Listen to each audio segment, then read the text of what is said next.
you'll know why you chose an R1200 RS instead of the taller, imposing GS or the heavier, more bulbous RT.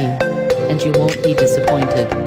All the latest BMW Boxers run pretty much the same engines, gearboxes and electronics.